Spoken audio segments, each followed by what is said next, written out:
ने कहा बात तो सच है, थोड़ी सी समझ में आई, और राजा साहब के बैठ करके वो चल दिए। राज दरबार में लेके आए, रात बिताए, सुबह प्रातः कल राज दरबार लगा, मंत्री सभा नगरवासी सभी जुटे। सबके सामने ने जो सत्य सत्य बात था वो राजा साहब ने सबके सामने रख दी। मंत्री ने सलाह करके कहा कि हे राजा साहब, आपने तो बहुत उत्तम कार्य किया है। जब आपने ऐसा ही विचार बनाया है तो आप इनसे विवाह करो। बोलो श्रीमद् देवी भागवत पुराण की। नगर वासियों, राज दरबार के मंत्रियों की सलाह के अनुसार राजा ने विवाह कर लिए। नित्य दिन घर में रहने लगे और नारद रूपी स्त्री के 108 पुत्र हुए। 108 पुत्रों को लालन पालन किए, 108 पुत्रों को विवाह किए और नित्य दिन नारद रूपी स्त्री भगवान को पूजा करने में निपुण थी। ऐसा काल का चक्र चला, बहुत ही घोर अत्यताई दुख पड़ गया। ऐसा नगर पे लोगों ने चढ़ाई कर दिया, राजा साहब को देखते देखते 108 पुत्र मारे गए। जब इस बात को सूचना मिलता है नारद रूपी स्त्री को, वह स्त्री भगे भगे रणभूमि में जाकर के दहाड़ मार करके रोने लगती है। कहती है, अरे किस भगवान को हमने पूजा नहीं किया, ऐसा कौन सा संताप किया, ऐसा कौन सा व्रत मैंने नहीं किया, आज भगवान मुझे ये दिन देखने दे रहे हैं। अरे हमने ब्रह्मा को नहीं पूजा, कि हमने विष्णु को नहीं पूजा, कि हमने महेश को नहीं पूजा, हमने 33 कोटि देवी देवता नहीं पूजा, आखिर हमने ऐसा क्या मुझसे अपराध हो गया कि 108 पुत्र मारे गए। नारद रूपी स्त्री इस दहाड़ मार मार कर रोती रही और हर एक भगवान को वो दोषी ठहराती है, क्योंकि नारद रूपी जो स्त्री थी हर व्रत को करने में निपुण थी, अपने घर राजपाट को चलाने में निपुण थी। जिसके 108 पुत्र मारे गए उसकी माता का हृदय कैसा है। माता का हृदय इस तरह से तड़प रहा था जैसे मच्छरहारे ने मछली को निकाल करके जल से जमीन पर रख दिया। बार बार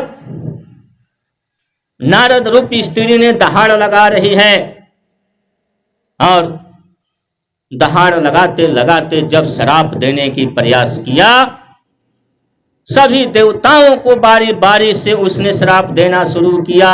विष्णु भगवान सोचे अगर हम नहीं पहुंचते हैं तो ले देकर मेरे ऊपर भी हुआ जाएगा। बोलो श्रीमद् देवी भागवत पुराण की। विष्णु भगवान उस रणभूमि में पहुंचते हैं वृद्ध ब्राह्मण के रूप धारण करके और कहते हैं कि आप क्यों रो रही हैं।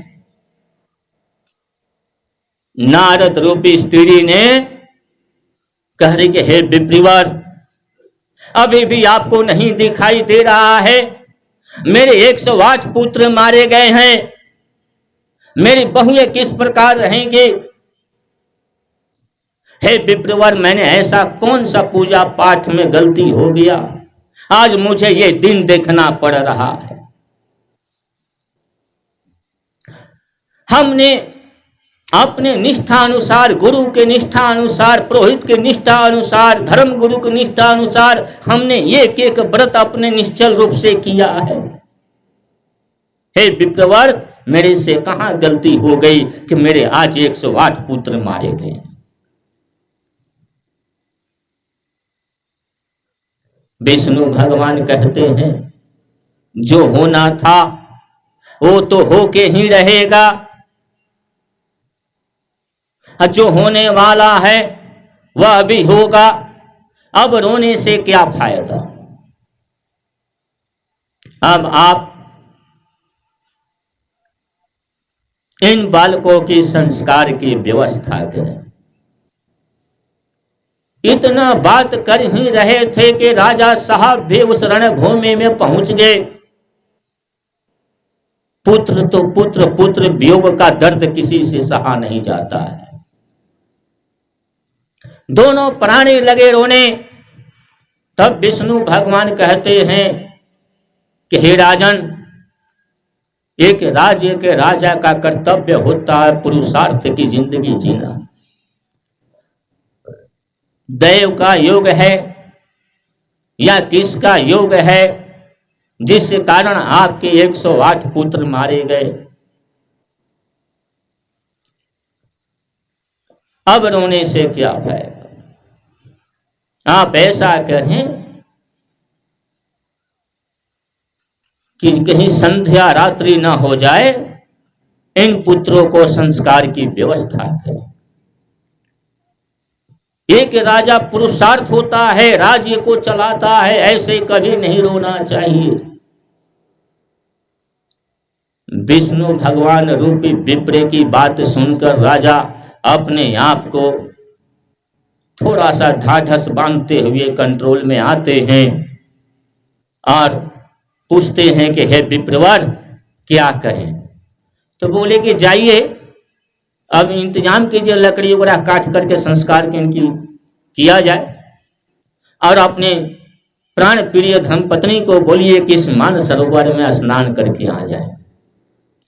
राजा साहब अपनी पत्नी प्राण प्रिय को आदेश देते हैं, वो चले जाते हैं लकड़ी इकट्ठा करने के लिए।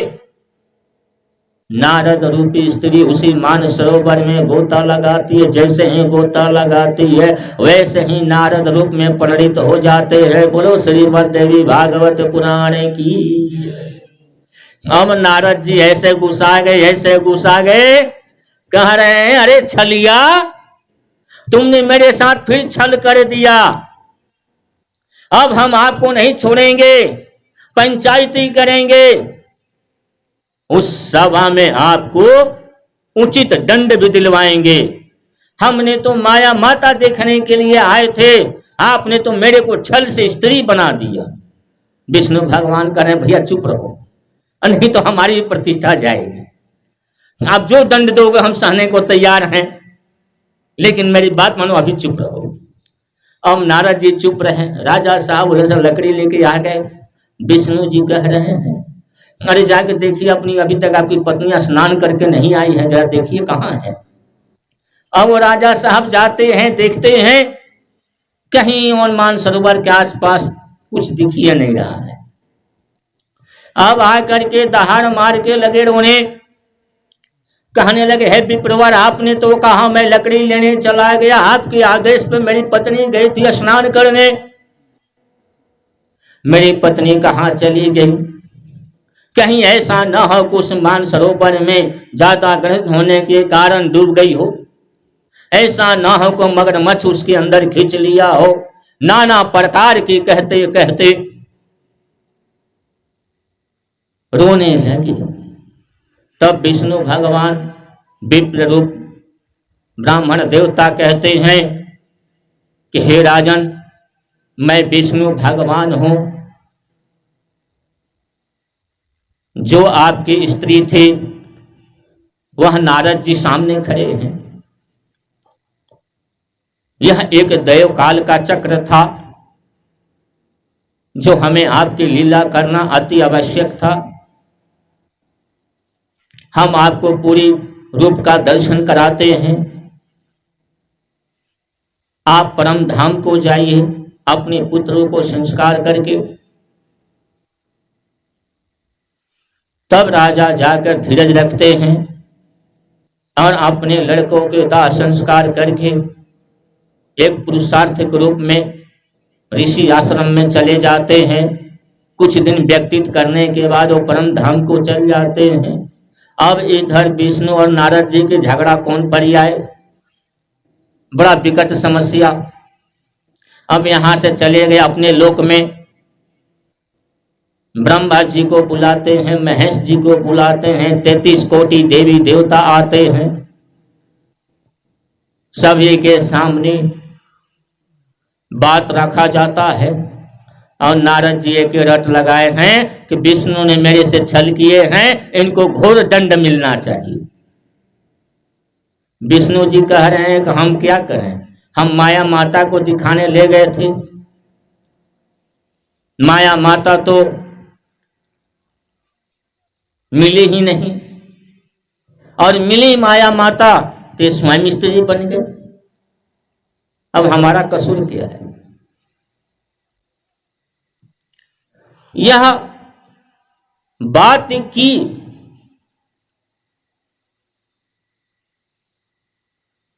निष्कर्ष निकालते निकालते कहीं किसी छोर पर कोई नहीं पहुंच पाते। सभी देवता, जगत गुरु सब बैठे हुए, तब आदि शक्ति प्रकट होती है। बोलो श्रीमद् देवी भागवत पुराण की। आदि शक्ति कहती हैं कि हे विष्णु, हे ब्रह्म, हे शिव, हे 33 कोटि देवी देवता, क्या हो रहा है? सभी देवता अपनी अपनी बात को रखते हैं। कहते हैं कि नारद जी गए थे माया माता को देखने के लिए, माया माता दिखी ही नहीं, किसी संजोगवश स्त्री बन जाते हैं, समय आने पे पूर्ण रूप नारद बन जाते हैं। इसी विडंबना को लेकर सभी एकत्रित हुए। मां भगवती कहती हैं कि हे ब्रह्मा, अब इनकी लेखा जोखा बताओ।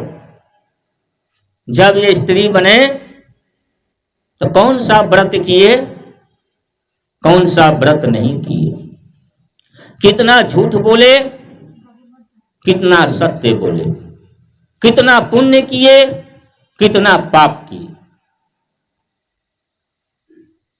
ब्रह्मा जी ने सारी बात को बारी बारी से रख दिए। फिर आदि शक्ति कहती हैं कि हे महेश्वर, आप हमें ये बताएं, पुण्य भारी है कि पाप भारी है? अब तो महादेव चुप, कुछ नहीं बोल रहे हैं। फिर आदेश हुआ, फिर चुप। तब ब्रह्मा जी स्तुति करके कहने लगे, हे अधिधात्री, आपको बार बार नमस्कार है। आपके चरणों में मेरा प्रणाम है।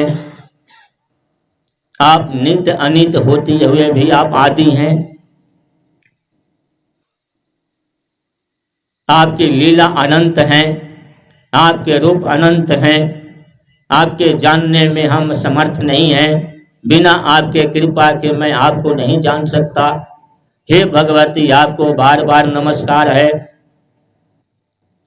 इस तरह की ब्रह्मा जी प्रार्थना करने लगे, तब मां भगवती प्रसन्न हुई। तब ब्रह्मा जी कह रहे हैं, हे मां भगवती, हमने जिस स्वरूप में आपको याद किया, उस स्वरूप का आपका दर्शन हुआ। हे भगवती, अब आप ही बताएं, इस जगत में, इस तीन लोक में माया कौन है? अधिधात्री, आपके सिवा तो मैं किसी को जानता ही नहीं। तब मां भगवती कहती हैं कि मैं ही आदि हूं, मैं ही शक्ति हूं, मैं ही स्वाधा हूं, मैं ही कालरात्रि हूं, मैं ही स्वाहा हूं, और मैं ही काल की ग्रास हूं। हे देवताओं, हे ऋषियों, माया मैं ही हूं। मेरे अनंत रूप को जानने में आप लोग असमर्थ हो। इसे जानने के लिए एकाचित्र होकर बाग बीज मंत्र का जाप करें, तभी आप मुझे जान पाओगे, अन्यथा नहीं जान पाओगे। ये मेरे ही माया था जो लक्ष्मी ने इशारा किया। हे विष्णु, तब आप नारद जी को लेकर भ्रमण किए। यह मेरा ही माया था जो नारद को प्रेरित किया। हम सभी को देखे हैं पर माया माता को नहीं देखे। हमारी प्रबल माया है। इस बात से आज सिद्ध हो गया, इस माया से परे जो होंगे वही मेरे अमर तत्व के दर्शन कर पाएंगे। बोलो श्रीमद् देवी भागवत पुराण की। हे देवताओं, हे ऋषियों, वो माया रूपी स्त्री मैं ही थी जो ऋषि नारद स्वरूप स्त्री रूप में मैं ही दिख रही थी।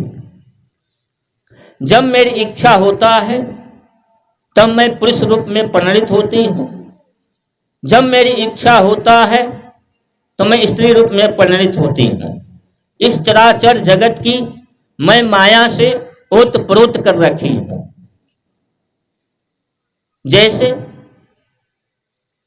सब लोग आपने अपने अपने विचार से घमंड किए, लेकिन माया को किसी ने नहीं पहचाना। मैं ही माया हूं। जो मृत लोक के मनुष्य प्राणी है, वह जिस रूप में मुझे याद करते हैं उसी रूप में मैं दर्शन देती हूं। अगर वो सतोगुण के लिए याद करता है तो सतोगुण में दर्शन देती है। अगर मनुष्य प्राणी रजोगुण में याद करता है तो मैं उसे रजोगुण में दर्शन देती हूँ।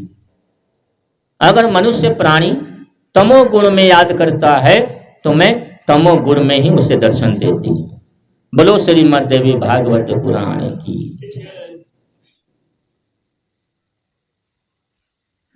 सतोगुण, सात्विक गुण जो है वह आपकी प्रार्थना है। जब आपने मुझे प्रार्थना किए तो मैं अति प्रसन्न हुई। हे ब्रह्मा, हे विष्णु, हे महेश, हे 33 कोटि देवी देवता, आप लोग बिना मेरी इच्छा की आप सभी दर्शन मेरी अलौकिक चरित्र को नहीं जान पाओगे। इसके जानने के लिए बाग बीज मंत्र है जो आपको जपना होगा। तो सभी देवता कह रहे हैं कि हे अधिष्ठात्री, हे ब्रह्मचारिणी, हे ब्रह्म स्वरूपिणी, हे जगत जननी, आप मुझे अपना दास बना लो। हम अभी भी नहीं जान पा रहे हैं यह लीला के कारण क्या है और यह लीला करने की क्या प्रयोजन है। हे अधिष्ठात्री देवी, आप मुझे बताने की कृपा करें। मां भगवती कहती हैं, जब नारद स्त्री थे अनेकों व्रत की उपासना किए, अनेकों तप किए, अपने घर चलाने के लिए, लेकिन अपने स्वामी से अन्यतक कभी कभी क्रोध हो जाती थी। यही देव का काल बना। इसलिए इनके 108 पुत्र मारे गए। हे राजन, कभी भी कोई व्रत करे तो हमेशा अपने मन को कोमल रखें और मंद मंद मुस्कुराते रहें और मंद मंद इस भगवान की उपासना करते हैं, उस भगवान का भजन कीर्तन या उनका नाम का स्मरण करते रहना चाहिए। ऐसा करने से उस घर में मैं सदा निवास करती हूं। यही सात्विक गुण है।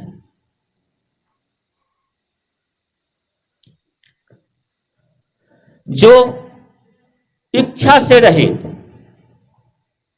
पूजन करता है मेरी, जैसे कोई मनोकामना सिद्ध हो तो मैं उसी रूप में जाकर के उसकी मनोकामना सिद्ध कर देती हूँ।